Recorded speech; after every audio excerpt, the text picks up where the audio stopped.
Olá, falamos da Coordenadoria de Comunicação da UFRJ na cidade universitária.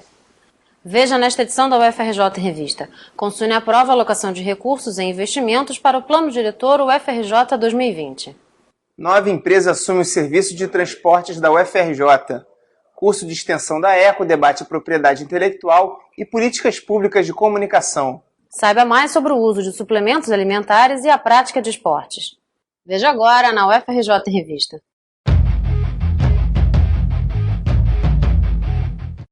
O Consune aprovou no último dia 16 a ocupação de áreas não edificadas na cidade universitária para obras do Plano Diretor.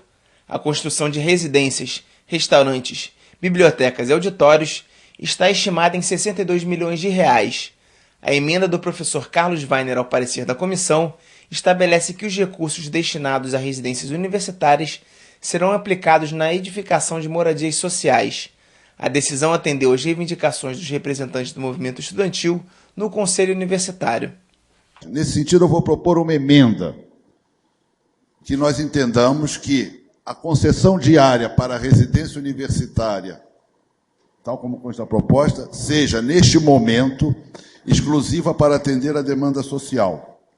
Ou seja, eu estou propondo uma emenda na proposta que no item referido a residências universitárias nos tais blocos de convergência A e B, sejam para atender a demanda estudantil social.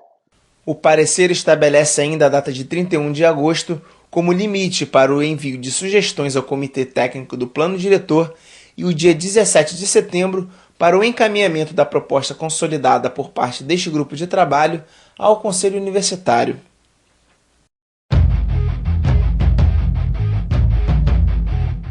O curso de Jornalismo de Políticas Públicas e Sociais da Escola de Comunicação da UFRJ recebeu na primeira palestra do dia 13 de abril o músico B. Negão. O ex-integrante da banda Planet Hemp falou sobre a sua trajetória em gravadoras da indústria fonográfica e como descobriu em 2003 um caminho alternativo. Do jeito que tá a rádio, tá ridículo mesmo, tipo, que é uma coisa, exatamente, que é uma coisa, o jabá impera e é como se você não enxergasse o país que você sabe que tem, você não consegue enxergar ali dentro. Sabe? A segunda palestra do dia tratou da Conferência Nacional de Comunicação e da construção coletiva de políticas públicas. O debate girou em torno de uma maior diversidade cultural e social nos veículos de comunicação de massa. Foram discutidas as concessões públicas de canais de televisão aberta, além da legislação sobre as rádios e TVs comunitárias, como alternativas aos veículos de comunicação comercial. Me parece hoje que a gente tem, de um lado, o movimento de comunicação tradicional e, de outro lado, o movimento de cultura livre, que juntos têm um potencial muito maior. Primeiro que o movimento de cultura livre, em geral, tende a ser muito antenado no que está acontecendo nas mídias do futuro. O movimento de comunicação tem um acúmulo sobre informação e sobre estrutura de poder neste campo. É bastante fundamental para o movimento de cultura livre também entender como as disputas vão se dar. Então eu acho que a gente precisa tentar acumular mais e juntos, até porque não me vale nada uma rádio comunitária que reproduza o modelo da rádio comercial, embora não sejam todas, claro que existem muitas rádios comunitárias que produzem seu próprio conteúdo e conteúdo autêntico, mas você tem esse problema também. Também não me adianta nada uma cultura supostamente livre que reproduz o modelo da cultura hegemônica. Então a gente tem que trabalhar a diversidade, o espaço para todos, a pluralidade de conteúdo e uma regulação que dê uma horizontalidade aos produtores de conteúdo, seja na internet, seja na TV, seja na rádio. O curso de Jornalismo de Políticas Públicas e Sociais já está na sua 5ª edição. A cada semestre, novas pessoas se incorporam ao grupo, que pretende formar uma nova consciência nos comunicadores. Entendemos que, por um lado, a mídia hoje constitui, em grande parte, a mentalidade dominante ou o conjunto de mentalidades dominantes e que há uma lacuna na nossa sociedade muito grande em relação ao abandono que se faz, em primeira instância, dos segmentos que menor acesso tem ao conforto e aos bens materiais, se nós não sabemos viver com o meio ambiente, se nós não sabemos viver com o outro, uma vez que geramos crises após crises, sei lá quantas centenas já foram nos últimos 30 ou 40 anos, afinal de contas, o que nós estamos fazendo aqui?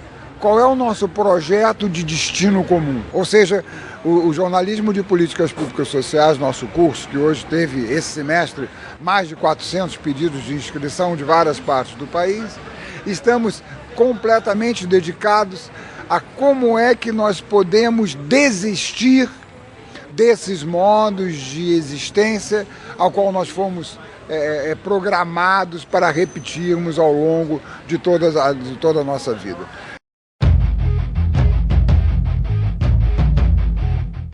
Nutrição esportiva foi o tema da mesa redonda no segundo dia da primeira semana de nutrição da UFRJ. Especialistas abordaram diferentes perspectivas do assunto. Na maioria das vezes, as pessoas que praticam exercícios objetivam alguma mudança no corpo, mas também já existe a consciência de que o auxílio nutricional é fundamental à conquista desses objetivos. É sempre bom ter um acompanhamento do nutricionista, por mais que não sejam necessidades tão especiais como é um atleta, mas com certeza a gente sempre tem muito a trabalhar com esses pacientes de academia, porque eles têm normalmente uma alimentação um pouco desregrada, a gente encontra muito parte de transtornos nutricionais, transtornos de imagem corporal, e isso é um campo também da gente estar atuando. Hoje a gente tem a presença de crianças, de adolescentes na academia, o público idoso também é cada vez mais frequente, é um público bom para a gente poder trabalhar com eles, porque é a questão do sobrepeso, da obesidade, da diabetes, das doenças crônico-degenerativas em geral, a hipertensão arterial. Então são todos pontos que a gente pode atuar reduzindo o peso corporal e com isso trazendo uma melhora de saúde para o cliente. Estar em forma todo mundo quer, mas não basta querer. É preciso suar a camisa e ficar de olho na alimentação. A dica principal para a pessoa que quer se manter em forma, a primeira questão é que ela preste mais atenção nela mesma e não ao redor, porque essa é uma tendência muito grande. Por isso que a gente hoje é muito escravo dessa beleza, ditadura da magreza, da musculatura, todo mundo querendo ficar com um corpo escultural, quando na prática muitas pessoas não têm nem condição genética para isso.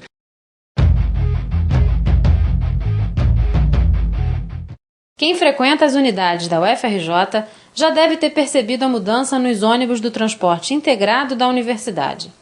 Desde o dia 10 de abril, a empresa Normandie está operando a nova frota de ônibus que foi desenvolvida pela equipe de desenho industrial da Prefeitura Universitária. Uma empresa nova assumiu o transporte, nós fizemos algumas modificações. Primeiro, todos os ônibus do transporte público, eles foram devidamente caracterizados, né? São azuis. Eles foram desenhados, o projeto visual deles foi feito pelo pessoal de desenho industrial aqui da Prefeitura da UFRJ. Então, eles são devidamente caracterizados, de uso exclusivo para a UFRJ. Então, essa foi uma modificação. Segundo, nós fizemos algumas linhas novas. Por exemplo, o Polo de Xerém, que não era coberto, hoje está sendo coberto, o Polo de Xerém. Algumas linhas que passam de 10 em 10 minutos, hoje vão até aqui dentro do campus, até às 19 horas. Temos uma linha para servir aos alunos de Relações Internacionais, que vem da Praia Vermelha para a Ilha da Cidade Universitária e vice-versa.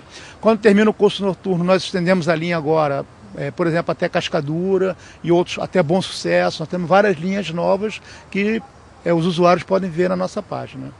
Os alunos podem conferir os horários e os itinerários dos ônibus no site da Prefeitura.